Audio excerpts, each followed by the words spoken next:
1857 کے سال کو ہماری زندگی میں ایک اہم موڑ کی حیثیت حاصل ہے۔ اسی سال نام کی جو مغلیہ حکومت باقی تھی ختم ہو گئی، اور دوسری طرف ہنگامہ سن 57 کی وجہ سے ایسٹ انڈیا کمپنی کا دور ختم ہوا اور بر عظیم برطانوی تاج کا نگین بن گیا۔ اگرچہ شاہ عالم کے دور سے بہادر شاہ ظفر تک بابر و عالمگیر کے جانشینوں کا دائرہ اقتدار دلی سے پالم تک اور بعد میں لال قلعہ تک محدود ہو گیا تھا، لیکن مسلمانوں کی سلطنت کو ایک تمدنی علامت کی حیثیت حاصل تھی۔ 1857 میں یہ علامت ختم ہو گئی۔ سیاسی طور پر تو کمپنی کو جنگ پلاسی کے بعد عملی اقتدار حاصل ہو چکا تھا، مغل شہنشاہ اس کا پینشن خوار تھا، لیکن 1857 نے ہماری زندگی، تمدن، تاریخ، ادبیات اور زندگی کے ہر شعبے کو ایک نئے موڑ پر پہنچا دیا۔ ایک تو 1857 ہماری مکمل شکست کا باب ہے، اور دوسری طرف اسی تاریک رات کے بطن سے ہماری نشاط ثانیہ کے سورج کی کرنیں طلوع ہوئیں۔ یہ کرنیں ہمہ جہتی تھیں۔ سر سید نے مغرب کی اقلیت پسندی کے تحفے کے ساتھ ساتھ حقائق کے ادراک کی دولت ہمیں دی، اور دوسری طرف شیخ الہند مولانا محمود الحسن رحمۃ اللہ علیہ کا دارالعلوم دیوبند ہمارے دینی استحکام کا مرکز بنا۔ یہ ایک مختلف داستان ہے جس کی تفصیلات کا ہمارے موضوع سے علاقہ نہیں۔ اردو ادب پر اس انقلاب کے اثرات نہایت گہرے ہیں۔ ایک طرف نئے اصناف ادب 1857 کے بعد وجود میں آئے، اور دوسری طرف 1857 کا ذکر ہماری شاعری اور نثر میں کئی انداز سے ملتا ہے۔ یہ سلسلہ اب تک جاری ہے، مگر اس باب میں ہم 1857 کے ذکر کو انہی شاعروں کے کلام تک محدود رکھیں گے جو اس تجربے سے ذاتی طور پر گزرے، خواہ اس کا اظہار انہوں نے بعد میں کیا ہو۔ اسی طرح اس عہد کی نثر میں بھی 1857 کے خط و خال کا مطالعہ دلچسپی سے خالی نہیں ہے۔ ہنگامہ آزادی کو ہماری تاریخ میں مختلف ناموں سے یاد کیا گیا ہے۔ برطانوی مورخوں نے اسے سپاہیوں کی بغاوت یا غدر کا نام دیا۔ بر اعظم کے مورخ بھی اسے 1947 تک غدر کہتے رہے۔ سر سید احمد خان نے اسے غدر نہیں بلکہ بغاوت ہند کا نام دیا تھا۔ اس دور کی شاعری میں، جیسا کہ ہم اس باب میں دیکھیں گے، ہمارے بہت سے شاعروں نے تلنگوں اور باغی سپاہ کے مظالم کا ذکر کیا ہے، مگر انگریزوں کے جرائم کی طرف اشارہ بھی نہیں کیا۔ مگر ذاتی تحریروں، خطوط، روزنامچوں وغیرہ میں انگریزوں کے مظالم کی تصویریں ہمارے سامنے آتی ہیں۔ اس اعتبار سے مرزا غالب کے خطوط اور بعض دوسری ادبی تحریروں کو 1947 تک کی تاریخ نویسی پر فوقیت حاصل ہے۔ 1947 کے بعد سے 1857 کو قومی جنگ آزادی قرار دیا جا رہا ہے۔ بعض مورخوں نے اسے پہلی قومی جنگ آزادی کہا ہے، دوسری طرف ایسے مورخ بھی ہیں جن کا خیال ہے "It was neither first nor national nor a war of independence"۔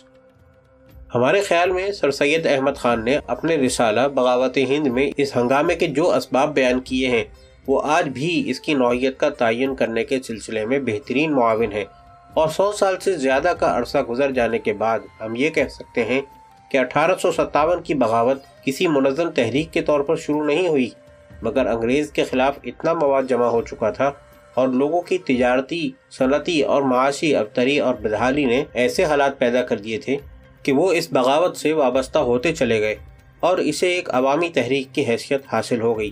اس اعتبار سے اسے عوامی سطح پر جنگ آزادی قرار دیا جا سکتا ہے، اگرچہ یہ جنگ کسی منصوبہ بندی کا نتیجہ نہیں تھی۔ غیر ملکی سامراج کے خلاف موقع پا کر اٹھ کھڑا ہونا اور ہتھیار سنبھال لینا عہد حاضر کی تاریخ میں کوئی انوکھی بات نہیں ہے۔ اس عام ہلچل میں گوجر اور جاٹ وغیرہ بھی شامل ہو گئے۔ ذاتی مقاصد کی بنا پر زمیندار اور خاص طور پر اودھ کے تعلقہ دار بھی 1857 کے مجاہدین کی صف میں شامل ہو گئے، لیکن ان لوگوں کے ذہن میں کسی قومی تحریک یا جدوجہد کا کوئی تصور نہیں تھا۔ اسی طرح روہیل کھنڈ اور مختلف مقامات پر انگریزوں کے قتل عام نے عوام کو یقین دلا دیا کہ ان کی حکومت ختم ہو گئی ہے، اور یوں عام آدمی مہم جوئی کے جذبے کے ساتھ اس ہنگامے میں شریک ہو گیا۔ جہاں تک پہلی کا تعلق ہے، ہم اس سے اتفاق نہیں کر سکتے، کیونکہ انگریزوں کے اقتدار کے خلاف بر اعظم کی تاریخ میں اس سے پہلے بھی تلوار اٹھائی گئی اور آزادی کے لیے منظم کوششیں کی گئیں۔ انگریزوں کے خلاف ٹیپو سلطان کی جنگ محض ایک دیسی حکمران کی جنگ نہیں تھی۔ ٹیپو سلطان ہماری تاریخ کا پہلا آدمی ہے جس نے بین الاقوامی سیاست کو سمجھا اور انگریزوں کو برعظیم سے نکالنے کے لیے عالمی اتحاد اور تعاون حاصل کرنے کی کوشش کی۔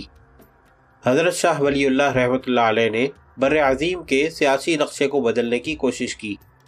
گزشتہ باب میں ہم اردو شاعری پر سید احمد شہید رحمۃ اللہ علیہ کی تحریک کے اثرات کا مطالعہ کر چکے ہیں۔ یہ تحریک باقاعدہ منصوبہ بندی کا نتیجہ تھی اور اسے یقیناً جنگ آزادی قرار دیا جا سکتا ہے۔ اسی لیے 1857 کی بغاوت کو پہلی جنگ آزادی قرار دینا تاریخی طور پر درست نہیں ہوگا، اگرچہ یہ جنگ کسی باضابطہ اور مرکزی منصوبہ بندی کا نتیجہ نہ تھی، لیکن جب علماء کرام جو حضرت شاہ ولی اللہ رحمۃ اللہ علیہ کے بتائے ہوئے انقلابی راستے پر چل رہے تھے اور اپنے اپنے حلقوں میں قوم کافر کے سیاسی تسلط کے خلاف کام کر رہے تھے، اس جنگ میں شریک ہوئے تو انہوں نے اسے ایک انقلابی تحریک بنانے کی ہر عملی و نظری کوشش کی۔ 1857 کی جنگ میں علماء اسلام کا کردار نہایت تابناک رہا ہے۔ یہی وہ گروہ تھا جو وقتی، شخصی، علاقائی اور طبقاتی مفاد سے بالاتر تھا۔ محمد میاں رحمۃ اللہ علیہ نے 1857 اور جانباز حریت کے عنوان سے یہ داستان لکھی ہے، جو ان کی کتاب علماء ہند کا شاندار ماضی کی چوتھی جلد ہے۔ علماء نے آزادی کی اس جدوجہد کو جہاد قرار دیا اور اس باب میں اپنا فتویٰ بھی شائع کیا۔ علماء سے جب یہ سوال کیا گیا کہ دہلی پر انگریزوں کا حملہ جو اسلام کو ضرر پہنچانے کے لیے ہے، اس کا مقابلہ کرنا اہل دہلی اور دہلی کے قرب و جوار کے رہنے والوں کے لیے جہاد ہے یا نہیں، تو انہوں نے یہ فتویٰ دیا کہ در صورت مرقومہ فرض عین ہے اوپر تمام اس شہر کے لوگوں کے، اور استطاعت ضرور ہے اس کی فرضیت کے واسطے۔ چنانچہ اب اس شہر والوں کو طاقت مقابلہ اور لڑائی ہے تو فرض عین ہونے میں کیا شک رہا، اور اطراف و احوال کے لوگوں پر جو دور ہیں باوجود خبر کے فرض کفایہ ہے۔ اس فتویٰ کے آخر میں مولانا نور جمال کا نام ہے اور 33 دوسرے علماء کے دستخط اور مہرے ہیں۔ ان علماء میں مفتی صدر الدین اور مفتی عدالت العالیہ محمد رحمت علی بھی شامل ہیں۔ منشی ذکاء اللہ مرحوم نے تاریخ عروج عہد انگلشیہ حصہ تاریخ ہند میں وہابی جہادیوں کا بار بار ذکر کیا ہے، جس سے معلوم ہوتا ہے کہ ایسے جہادی دہلی میں بھی تھے اور بڑی تعداد میں دوسرے مقامات سے بھی آئے۔ اسی طرح وہابی مجاہدین نے بھی تنظیم پیدا کرنے کی کوشش کی۔ یہ مجاہدین جنرل بخت خان کے ساتھی بھی تھے اور مشیر بھی۔ 1857 کی جنگ کے آغاز کے بعد جب بہادر شاہ ظفر رحمۃ اللہ علیہ حالات کے دباؤ کے تحت اس تحریک سے وابستہ ہو گئے تو تحریک میں تنظیم پیدا کرنے کی کوشش کی گئی۔ 12 مئی کو بہادر شاہ نے دہلی کے عمائدین کا ایک جلسہ طلب کیا اور ان لوگوں کو ایک انتظامی مجلس بنانے کی دعوت دی گئی۔ نتیجے کے طور پر کورٹ آف ایڈمنسٹریشن وجود میں آیا۔ اس کورٹ کی اصل دستاویز حاصل ہو گئی ہے، جسے اس مجلس کا آئین کہا جا سکتا ہے۔ ڈاکٹر سین نے اس آئین کا عکس اپنی کتاب 1857 میں شائع کر دیا ہے۔ اس آئین کے مطابق کورٹ کا مقصد انتظام فوجی و ملکی کی براہمی کو رفع کرنا ہے۔ آئین کی 12 دفعات ہیں اور اس کو بڑی حد تک ایک جمہوری آئین کہا جا سکتا ہے۔ اس کے خاص نکات حسب ذیل ہیں۔ بڑی حد تک ہم نے آئین کے الفاظ کو خلاصے میں برقرار رکھا ہے۔ یہ آئین یا دستور العمل اردو میں لکھا گیا ہے۔ نمبر 1، ایک کورٹ قائم کیا جائے اور اس کا نام کورٹ آف ایڈمنسٹریشن ہو۔ جلسے کا انتظام فوجی و ملکی رکھا جائے۔ اس جلسے میں 10 آدمی مقرر کیے جائیں، 2 شخص پلٹن پیادگان سے اور 2 شخص رسالہ ہائے سواران سے اور 2 شخص سرشتہ توپخانہ سے منتخب کیے جائیں اور 4 شخص ملکی یعنی شہری۔ نمبر 2، ارکان میں ایک پریزیڈنٹ یعنی صدر جلسہ اور وائس پریزیڈنٹ چنا جائے گا۔ ارکان میں بلا رو رعایت اپنے فرائض کو کمال جانفشانی اور غور و فکر سے سرانجام دینے کی صلاحیت ہو اور ان کا مقصد استحکام ریاست اور رفاہ و آسائش رعیت ہو۔ نمبر 4، خلاف دیانت و امانت اور جانبدارانہ طرز عمل پر کورٹ کا کوئی بھی رکن موقوف کر دیا جائے گا۔